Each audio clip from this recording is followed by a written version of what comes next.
มีอายุคนหนึ่งชื่อนั่งแก่มพาเทนีนี่วันนี้เท่าเป็นสิกราชดีใจหลายดีใจได้เป็นแย่เศรษฐีฝันเจ้าอันวันนี้ข้าพระเจ้าดีใจหลายที่เห็นน้องพน้องนั่งเอาทางออกมาวันนี้พน้องนั่งนี่เดียงนี่อย่างผู้ดีห้องตั้งแต่เศร้าตั้งแต่เศร้าถึงใส่โต๊ะกันดิ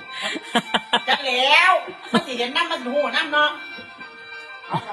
นั่งโต๊ะนั่งตัวเอานั่งจังไหนมาเป็นผู้ออกมาในตัวผู้ว่าถือไม้เอกสนะเขานี่จะความบ้านในทางเศรษฐีหนึ่งจังเศรษฐีความเป็นเนี่ยย่อไงที่ละโอ้ยเป็นเศรษฐีก็มีหอบโตนั่งมาหายอย่างต้องเลื่อนโอ้สมบูรณ์ส้นล้นเนี่ยฉันก็ไปเรียนเรื่องมารยาทอะไรต่างแต่ก็เรียกว่าไปดูเรื่องดีน้องจัดท่าจัดจังไหนค่ะจัดดีเอาลูกกันเนี่ยค่ะเอาลูกไปหรอเอากระสีนั่งก็ยี่เนี่ยเอานั่งจะได้ก็หยิบไข่ไหมเงี้ยขอกันนั่งไม่หนีก็ได้ครับฉันเป็นผู้เอามากเลยค่ะก็ต้องนั่งตำทีจะของเป็นเนี่ยแหมนั่งตำหมวดแจงมาขาตัวเป็นหัวใจหัวใจเนี่ยค่ะถึงได้กระเสียเป็นพุ่นนั่งอยู่ ประเทศตัวเดียวก็นั่งแท็กซี่เลยยับวะยับวะเสียมาคูณอย่างอีกวะก็เดี๋ยวมาคนงานสิมาเห็นเก้าอี้เสริมเส้นใจก็ต้องมีดิเจ้ากระสีนั่งผู้เดียวเลยสิเก้าอี้กับที่มาเสริมก็กระดับเป็นได้ไหนอยู่ยังไม่พอเข้าใจเขาอยู่เรื่องนี้นี่สิ นั่งแซงเลยเอาไปนั่งงูเลยผู้รักษาแค่นั่งในห้องก่อนเพราะนั่งสังขารเนี่ยเพื่อหากระตาดิ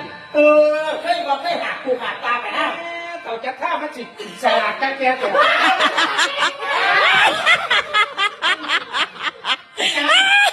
ฮัทพาจังจ้าไม่รอดไปกับเขินเนาะ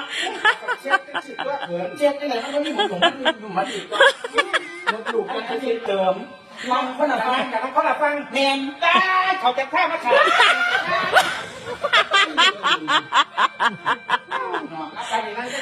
นั่งมองกันมองกัน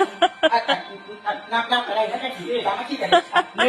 2 3นะว้าอะไรยี่ลีต้นนี่ใช่ไหมเจ้าทางทั้งนี้ครั้งนี้คือว่ากันแกโอ้เอา